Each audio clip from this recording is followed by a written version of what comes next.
मैं ना होता तो क्या होता।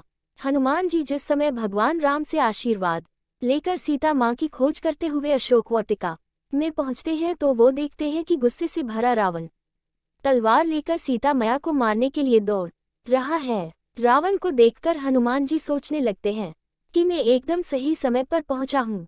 माता की रक्षा करने के लिए मुझे इस दुष्ट रावण का सर इसी की तलवार छीनकर इसके शरीर से अलग कर देना चाहिए। अगर इस वक्त में यहाँ ना होता तो ना जाने क्या होता। ऐसा सोचकर जैसे ही वो कुछ करने की सोचते हैं, अगले ही पल वहां पर मंदोदरी आ जाती है और रावण को रोक लेती है। ये सब देखकर हनुमान जी अशोक वाटिका में ही छुपे ही रहे और सोचने लगे कि प्रभु ने माता की रक्षा करने के लिए स्वयं रावण की पत्नी मंदोदरी को भेज दिया। मैं तो यूं ही भ्रम में था कि अगर आज मैं ना होता तो सीता मैया को कौन बचाता। माता सीता से मुलाकात कर लेने के बाद जब हनुमान जी अशोक वाटिका में मजे से फल खा रहे होते हैं तो रावण के सैनिक उन्हें देखकर उन पर आक्रमण कर देते हैं। हनुमान जी को बंदी बना लिया जाता है।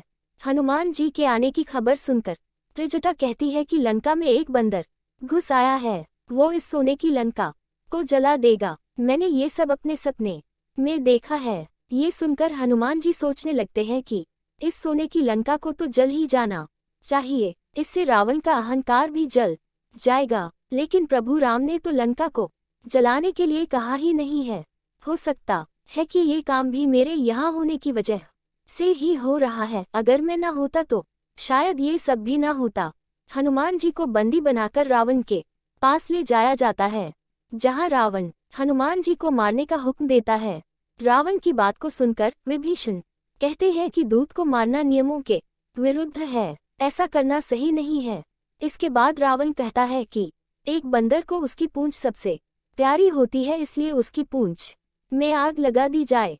रावण के सैनिक हनुमान जी की पूंछ में कपड़ा बांधने लगते हैं और उस कपड़े पर घी लगाकर जलाने की तैयारी करने लग जाते हैं। ये सब देखकर हनुमान जी सोचने लगते हैं कि ये जो कुछ भी हो रहा है प्रभु की मर्जी से हो रहा है, क्योंकि इस बड़ी सी लंका को जलाने के लिए मैं कपड़ा घी आग कहाँ से लेकर आता।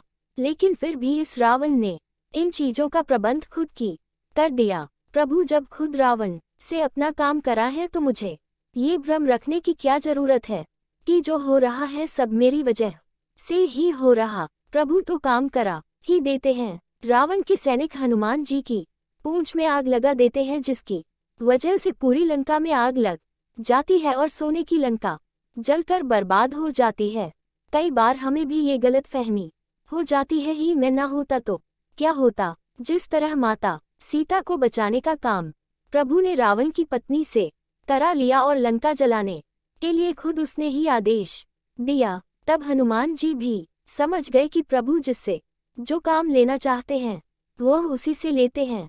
सीख जो हमें इस स्टोरी से मिलती है, इसलिए ये बात कभी ना भूलें कि इस संसार में जो हो रहा है वह ऊपर वाले की मर्जी से ही हो रहा है। कभी ये भ्रम ना पाले कि आपके के बिना कोई काम रुक जाएगा या फिर आपके होने से ही कोई काम हो पाएगा।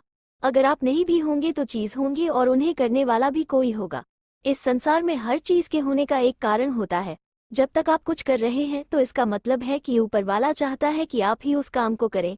और जिस दिन आप ले अंदर ये घमंड आ जाएगा को ये काम मेरे बिना हो ही नहीं सकता, उस दिन के बाद ऊपर वाला कुछ ऐसा इंतजाम करेगा कि वो काम भी होगा और उस काम को करने वाला भी। अपने आप के प्रति हमेशा लगन रखें और ये सोचना रखें कि आपके बिना दुनिया चल ही नहीं सकती। इस दुनिया में हर चीज बदल सकती है, आपकी जगह कोई और, किसी और ही जगह कोई और, लेकिन चीजें कभी रुकेंगे नहीं। आप होंगे तब भी काम होंगे, आप नहीं होंगे तब भी काम होंगे।